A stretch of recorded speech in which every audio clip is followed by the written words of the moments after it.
Louvado seja Deus por estarmos juntos e juntos aprendermos a palavra do Senhor. Nós teremos uma sequência de exposições no decorrer desse ano sobre o título Conhecendo Mais de Cristo. E hoje nós meditaremos na palavra do Senhor em 1 João, capítulo 2, versículo 1 e versículo 2. 1 João, capítulo 2, versículo 1 e versículo 2.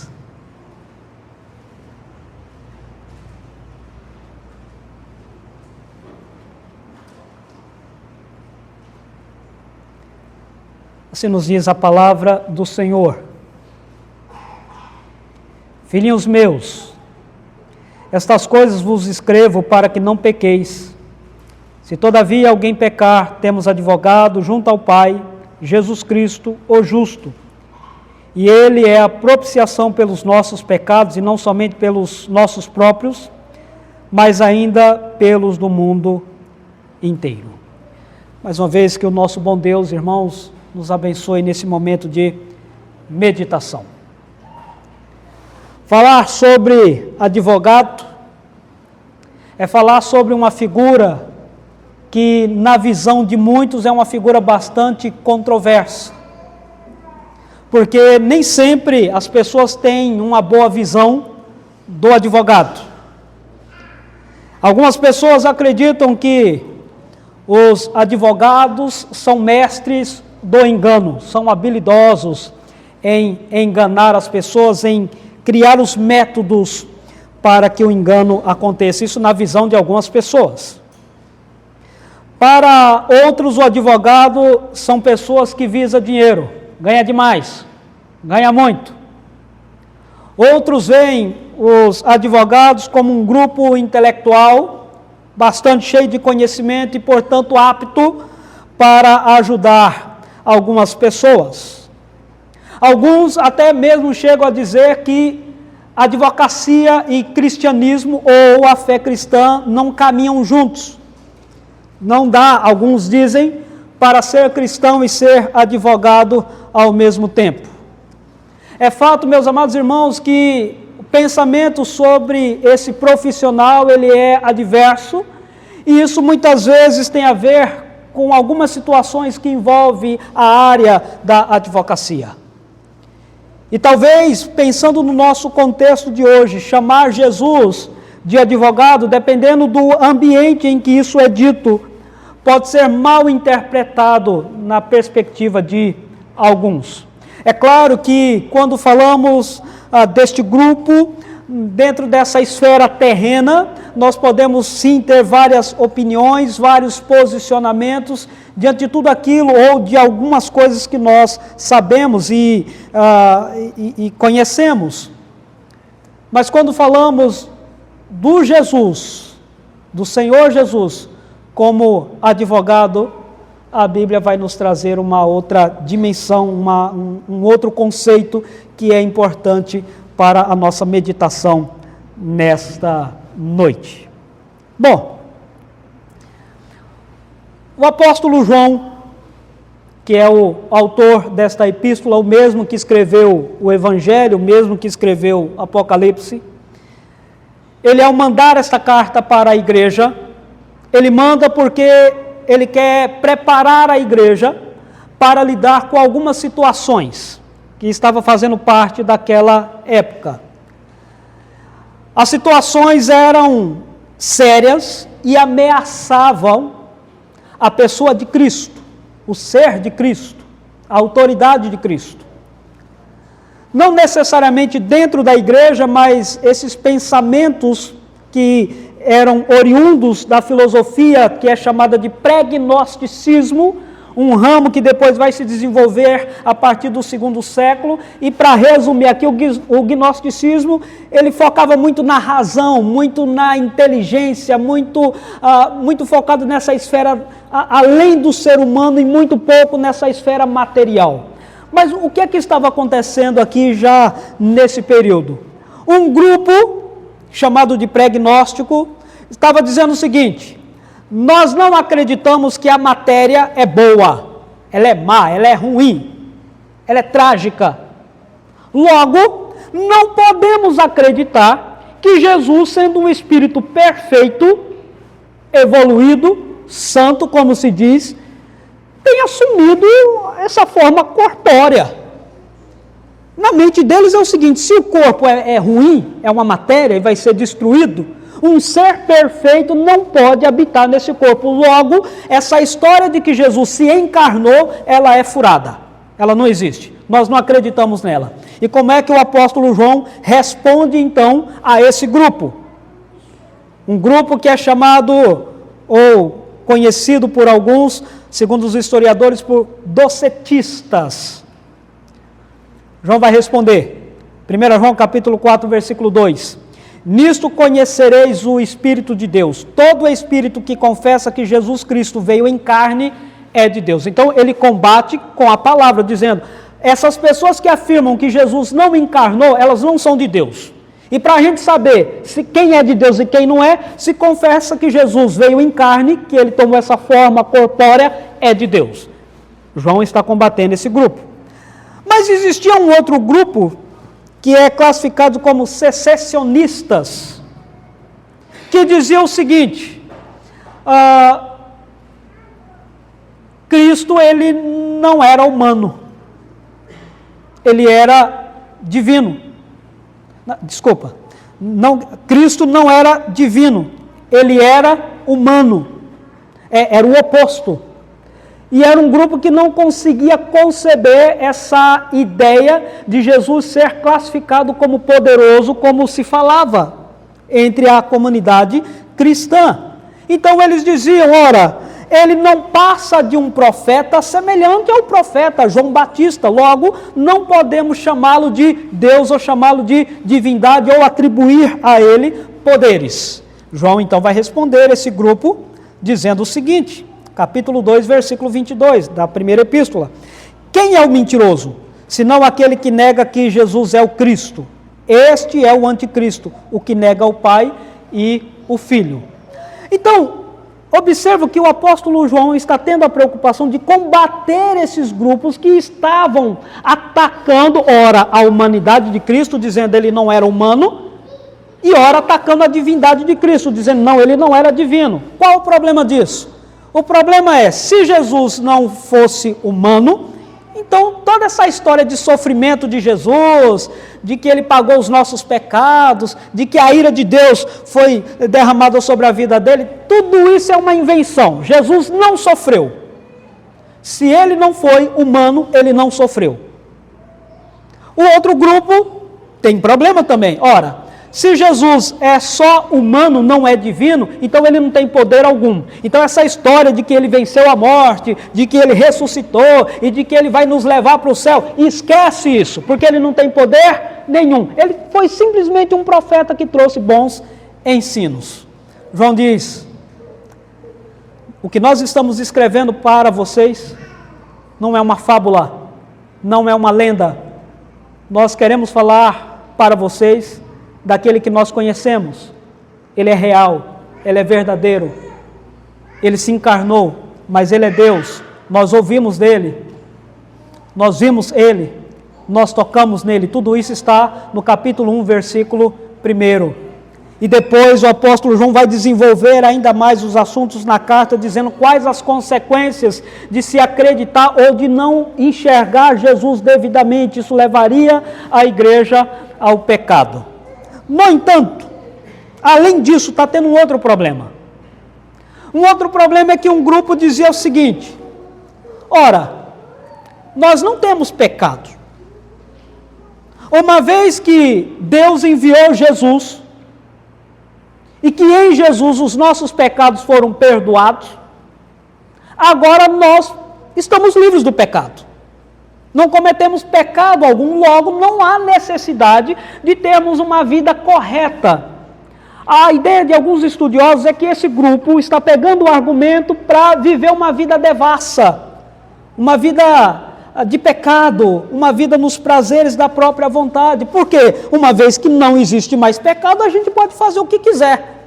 E é por causa disso que o apóstolo João diz, aí no versículo 6, se dissermos que mantemos comunhão com ele e andarmos nas trevas, mentimos e não praticamos a verdade. Versículo 7, capítulo 1, versículo 7. Se porém andarmos na luz, como ele está na luz, mantemos comunhão uns com os outros e o sangue de Jesus, seu Filho, nos purifica de todo o pecado. Ao que indica esse grupo que estava dizendo isso, falava, não, nós pertencemos a Deus, mas vivemos do jeito que a gente quer. João vai dizer, então vocês não conhecem a Deus, porque quem conhece a Deus não vive na prática do pecado. E para o grupo que dizia, nós não temos pecado, versículo 8, se dissermos que não temos pecado nenhum, a nós mesmos nos enganamos e a verdade não está em nós. Versículo 9, se confessarmos os nossos pecados, ele é fiel e justo para nos perdoar os pecados e nos purificar de toda injustiça. E versículo 10, se dissermos que não temos cometido pecado, fazemos-lo mentiroso e a sua palavra não está em nós. Então, mais uma vez, o apóstolo João está combatendo esse pensamento, essa ideia desse grupo. Só que parece que ao combater esse grupo, nessa carta João tem a preocupação dos membros da igreja ficarem confusos, ficarem amedrontados, ficarem desesperados, porque é possível que ao ouvirem sobre essa carta eles tenham pensado, então o que há de nós? O que será de nós? Nós que amamos o Senhor, uma vez que João disse que todo mundo peca, e quem peca não conhece a Deus, quem peca não ama a Deus, quem peca está longe de Deus, e nós sabemos isso pensando na membresia da igreja, e nós sabemos que nós temos cometido pecado, então significa que nós estamos afastados do Senhor e não há mais esperança para nós. Parece que João está tendo em mente esse grupo da igreja, esses membros da igreja que agora estão entrando em conflitos, achando que para eles também não há solução. Então João traz aqui uma palavra de esperança para a igreja, de renovo para a igreja, de segurança para a igreja, dizendo aqui no versículo 1 do capítulo 2, filhinhos meus, olha a forma carinhosa, a forma como ele conversa do versículo 5 até o versículo 10 é um tom mais duro, porque tudo indica que João não está falando necessariamente para os membros da igreja, embora esteja alertando-os. Mas aqui no capítulo 2, João tem esse tom mais paternal, esse tom mais de calma, mais de amor, e por isso ele usa a expressão, filhinhos meus, estas coisas vos escrevo, estas coisas é o que ele está falando anteriormente. Tudo que eu falei não é para causar desespero em vocês. Tudo que eu falei não é para que vocês criem uma ideia de que não há solução quando vocês pecarem. Tudo que eu falei, em primeiro lugar, é para que vocês não pequem. Para que vocês não tratem o pecado com naturalidade, como se fosse uma coisa normal. Mas se porventura vocês pecarem, também não entrem em desespero, porque há alguém no céu que está atuando para que nós recebamos o perdão do Senhor. E esse alguém, João chama então de advogado. E eu gostaria então que nós meditássemos aqui um pouco sobre o que João está falando, o que a palavra está falando para a igreja e o que ela está falando também aqui para nós. Diante desse pano de fundo todo que foi necessário para nós entendermos o propósito desta palavra. Tem duas coisas aqui, antes de eu entrar nos pontos, que são importantes. A primeira delas, João está dizendo, não pecar é inevitável. É inevitável não pecar. Esse é o primeiro aspecto, o primeiro ponto que eu quero aqui deixar para nós. Por mais que lutemos, por mais que esforcemos, por mais que conheçamos, por mais que tenhamos uma vida de intimidade com Deus aprofundada, o apóstolo João diz, Todos pecamos. Todos cometemos pecados. Então é inevitável, enquanto estivermos aqui na terra, hora ou outra, nós vamos desagradar ao Senhor. Hora ou outra, vamos nos comportarmos de maneira ofensiva ao Senhor. E nós, amados irmãos, sabemos que pecar é inevitável. Mas segunda questão, pecar é uma atitude que a gente precisa rejeitar.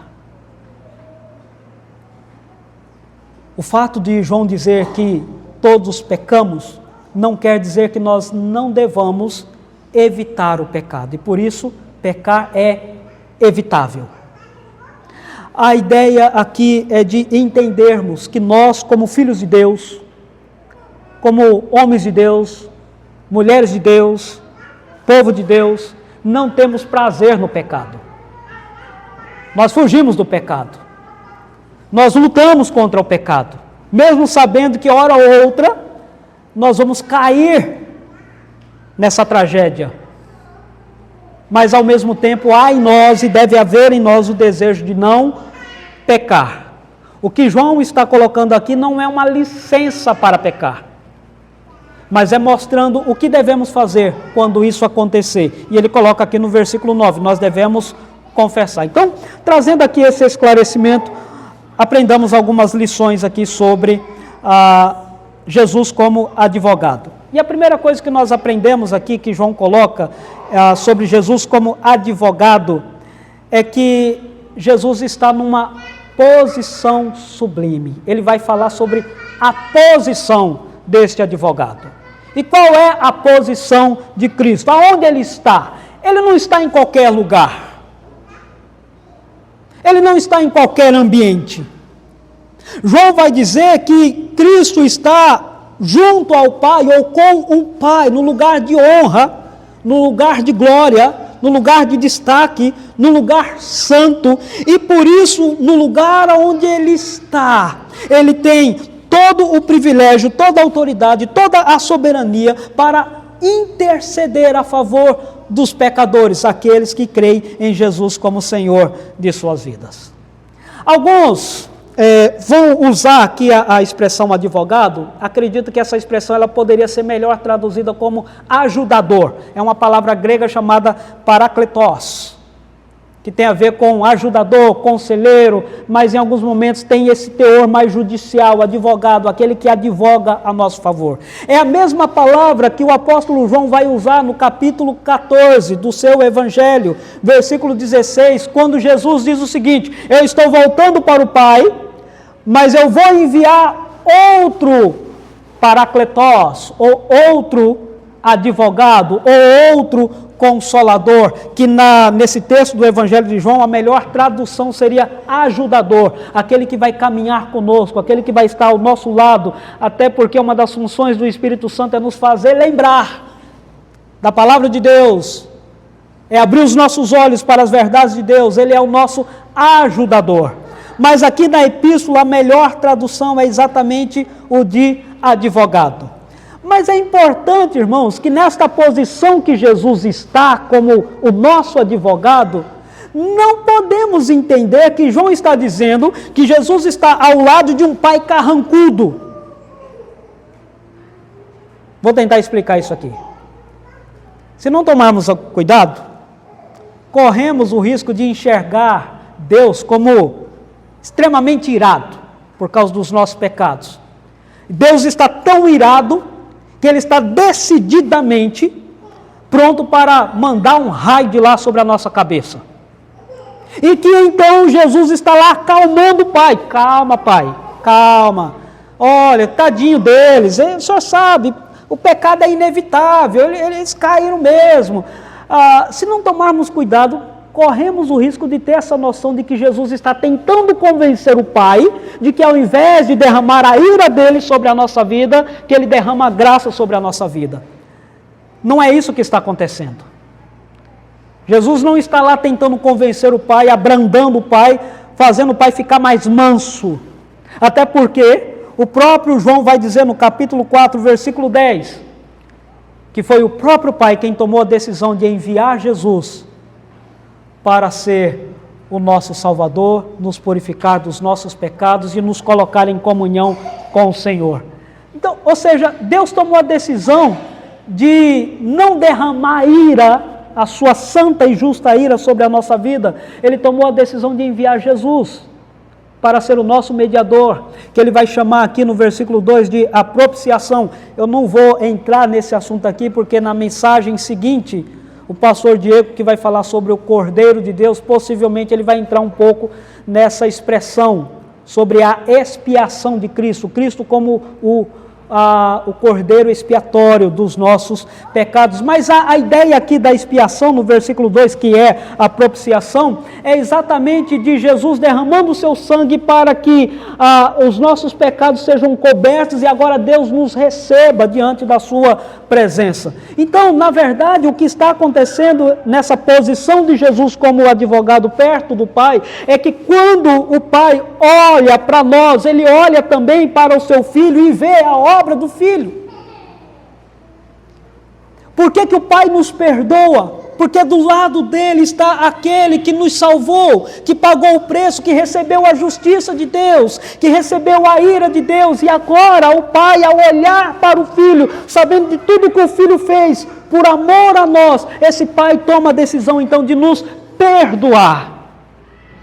Não é que Jesus está lá dizendo, Pai, calma, mas a própria presença de Jesus faz com que o Pai olhe para a obra de Cristo e continue tomando a decisão de nos amar, nos perdoar, derramar da sua graça sobre a nossa vida. A posição que Jesus está é uma posição de um perfeito advogado, um perfeito mediador, e eu poderia dizer aqui que Jesus não está precisando falar nada, só a presença dele já é suficiente para que a misericórdia de Deus nos alcance. É por isso que ele diz no versículo 9, se confessarmos os nossos pecados, ele é fiel e justo para nos perdoar os pecados e nos purificar de toda injustiça. Agora, se não tivéssemos um advogado ao lado do Pai, então o nosso Deus olharia diretamente para nós e ao invés de enxergar a obra de Cristo, ele enxergaria tão somente os nossos pecados. E ao enxergar tão somente os nossos pecados, ele derramaria da sua ira sobre a nossa vida. Quando ele olha para nós, ele olha através do seu Filho.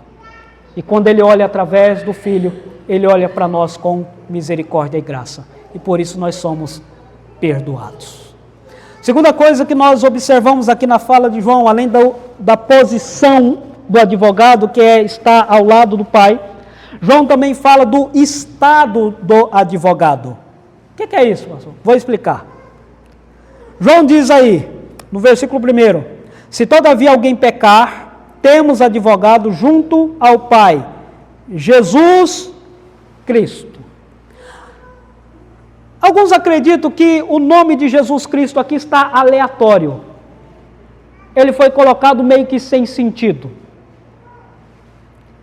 A palavra Jesus é uma palavra que tem uma esfera mais humana, que aponta mais para a humanidade de Cristo Jesus. A palavra Cristo, ela tem mais a ver com o título messiânico de Jesus, tem mais a ver com a divindade de Jesus. E eu acredito que João não está usando Jesus Cristo aqui aleatoriamente, mas ele está fazendo a junção desses dois marcos de Cristo, 100% homem e 100% divino, deixando claro que no estado em que o advogado está junto ao Pai, é tanto o estado corpóreo, homem, como o estado divino, Cristo, o Messias. E como homem, Jesus é aquele que sabe do poder do pecado sobre a nossa vida. Ele sofreu por causa dos nossos pecados. O autor de Hebreus vai dizer que o nosso Salvador foi tentado de todas as formas. Ele foi provado de todas as formas para pecar. Por exemplo, Hebreus capítulo 4, versículo 15 diz: porque não temos sumo sacerdote que não possa compadecer-se das nossas fraquezas. Antes foi ele tentado em todas as coisas à nossa semelhança, mas sem pecado. Aqui está a grande diferença. Nós somos tentados e muitas vezes caímos. Jesus foi tentado, mas ele permaneceu no seu estado de perfeição. Mas ele sabe o poder do pecado sobre a nossa vida, porque ele é homem, glorificado, perfeito, santo, mas como homem, ele sabe a tragédia que seria o pecado sobre a nossa vida. Vamos lembrar aqui de um momento em que Jesus sentiu na pele a consequência do pecado, além da ira de Deus, da justa ira de Deus. Houve um momento em que Jesus, por um momento, ainda que fosse curto, mas foi o suficiente para causar uma angústia terrível no seu coração, a ponto dele dizer em Mateus capítulo 27, versículo 46, Pai, ou Deus meu, por que me desamparastes? Como é que nós entendemos esse brado de Jesus? Entendemos que este foi o único momento em que Jesus estava recebendo a ira de Deus por causa dos nossos pecados, e Deus, ele não habita, ele não tem prazer no meio do pecado. Então é o único momento em que Deus se retira da presença do seu Filho. E nesse momento foi tão angustiante que o seu Filho clamou, Senhor, por que o Senhor me desamparou? Jesus experimentou por um instante, eu já falei isso em outra ocasião, o que pela graça do Senhor nós jamais experimentaremos. O que é estar distante de Deus, longe de Deus, afastado de Deus, um segundo sequer. Sabe por quê? Porque o preço Jesus já pagou. Ele sentiu o que sentiu para que nós não sentíssemos. Então nós, pela graça do Senhor, jamais iremos dizer, por que o Senhor me desamparou? Porque o Senhor está presente conosco. Jesus, como homem, sentiu o peso da ira de Deus. Como Cristo, o Messias, Jesus é aquele que venceu a morte, que ressuscitou, que é poderoso, que é majestoso. Não sabemos, meus amados irmãos, se lá no céu, ainda que Apocalipse capítulo 12 fale sobre isso, que lá no céu tem o acusador, que nos acusa de dia e de noite, que é chamado Satanás, que tenta de todas as formas, o promotor maligno, nos desqualificar diante do nosso Pai. Mas o nosso advogado é tão poderoso, tão glorioso, que uma palavra sua é suficiente para derrotar toda a articulação, a artimanha e acusação daquele que é o maior acusador de todos. Temos lá no céu o Cristo Todo-Poderoso, que usa o seu poder, que atua com o seu poder e glória, para que a nossa comunhão com o Senhor permaneça de forma saudável, fazendo com que nós continuemos a desfrutar das dádivas do Senhor. O seu estado é um estado tanto humano, corpo glorificado, como um estado divino. Ele é o Cristo, ele é o Messias, ele é o ungido do Senhor. E nesses dois estados, ele continua atuando para que nós recebamos o favor de Deus. Terceiro, João fala sobre o caráter do advogado. Quando ele diz aí que o advogado que está ao lado do Pai, que é Jesus Cristo, ele é o justo. É um adjetivo apontando para a justiça do Senhor. Eu vou tentar ilustrar a justiça de Cristo, esse advogado perfeito, imaculável, da seguinte forma. Tem um seriado chamado O Mentalista. Esse seriado O Mentalista fala de um personagem que é muito habilidoso em fazer leitura das pessoas. E ele então foi contratado num órgão policial para desvendar crimes. Em alguns momentos ele diz, no seriado, que ele usava a sua habilidade para se passar como vidente, para enganar as pessoas. E num dos episódios ele se depara com um psicopata, camarada muito mau, camarada que se colocava muito na condição de vítima. E ele então mostra ali para os policiais com quem ele trabalha que aquele homem é um homem perigoso. E começa-se então a descobrir muitas atuações maléficas desse homem. Ele é chamado então para um processo de julgamento, para prestar o seu depoimento. E os policiais, sabedores de tudo aquilo que ele fazia, uma policial chega para a advogada dele e pergunta: como é que você tem coragem, como advogada, defender um homem como esse? A advogada então responde: faça o seu trabalho. O meu trabalho é defender o meu cliente. Mas não importa que ele seja um homem mau, como é que você consegue defender um homem mau? A advogada repete: eu estou fazendo o meu trabalho. Isso me fez lembrar uma conversa que eu participei em Londrina o ano passado. Numa reunião, num momento de conversa, um advogado. E ele então, falando sobre a sua atuação, um presbítero, ele disse o seguinte: eu sou especialista em encontrar brechas. Quando eu analiso um processo, eu não fico muito preocupado na oratória. Eu analiso o processo e procuro encontrar uma brecha.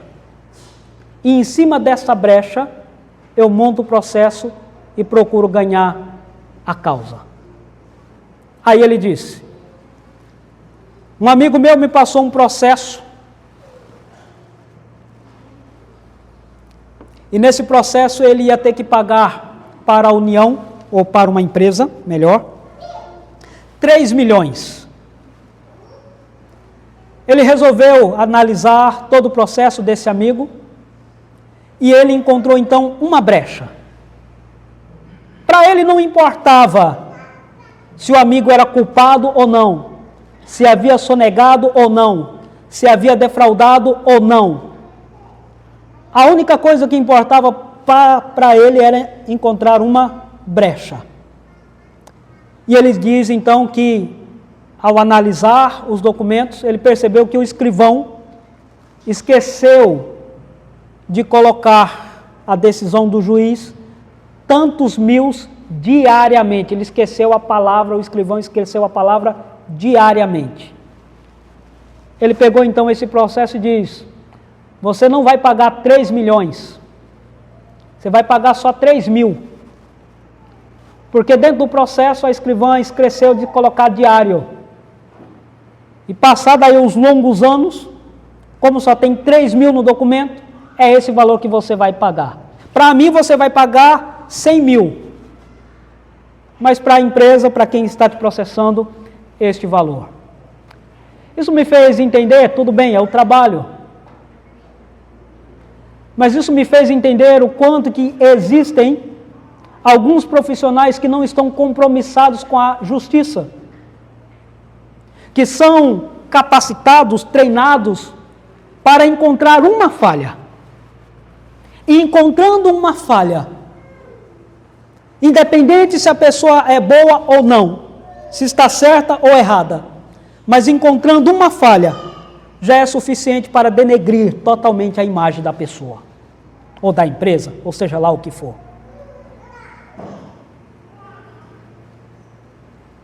Lá no céu, nós temos um Cristo que não está procurando uma falha em nós. Até porque se ele for procurar falhas, ele não vai encontrar uma só. Ele vai encontrar milhares. O acusador, aquele mesmo que acusou Jó, ele procura uma falha para nos descredibilizar totalmente, como tentou fazer com Jó. Ele procurou uma falha na vida de Pedro Lucas capítulo 22, se não me engano, versículo 38, quando Jesus vai dizer: Pedro, Pedro, Satanás requereu você, mas eu intercedi por você. Louvado seja Deus, porque nós temos um advogado justo, que ao invés de encontrar ou buscar falhas em nós, por misericórdia e graça busca corrigir as nossas falhas, chamando-os ao arrependimento, ao invés de nos acusar. Ele é justo. Não porque nós somos bonzinhos, não porque nós somos inocentes, não porque nós somos vítimas, mas porque nós carecemos, necessitamos da misericórdia do Senhor sobre a nossa vida. Nós temos um advogado que está atuando para que a nossa comunhão com Deus permaneça intacta. Um advogado que intercede por nós, que luta por nós, mas ele não é o único. Nós temos um Pai também, que advoga a nosso favor.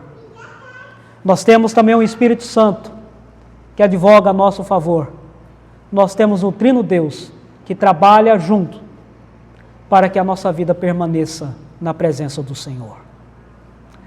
É por isso que João traz aqui uma palavra de esperança para a igreja, para que a membresia não entrasse em desespero diante dos seus pecados, das suas falhas, das suas limitações. Ele diz: eu sei que o pecado é inevitável, por isso quando vocês pecarem, como filhos de Deus, tomem a atitude correta, se arrependam, peçam perdão e creiam na atuação do Trino Deus, em especial do nosso mediador Jesus Cristo, que está no céu, contribuindo, atuando, para que nós sejamos perdoados pelo Senhor, isso todos os dias.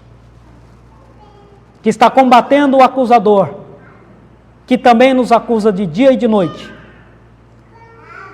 mas conversando, entrando no conselho com o Pai, dizendo: Pai, a obra foi satisfeita, ela foi cumprida, eles são teus filhos, então perdoa-os. E Deus, num ato de graça e bondade, não simplesmente porque foi convencido, mas porque nos ama, perdoa os seus filhos. E eu quero encerrar dizendo, meus amados irmãos, que ao ouvirmos esta mensagem, isso não é motivo para que nós não cuidemos da nossa santificação. O pecado, ele é evitável. Então, busquemos a todo custo evitá-lo.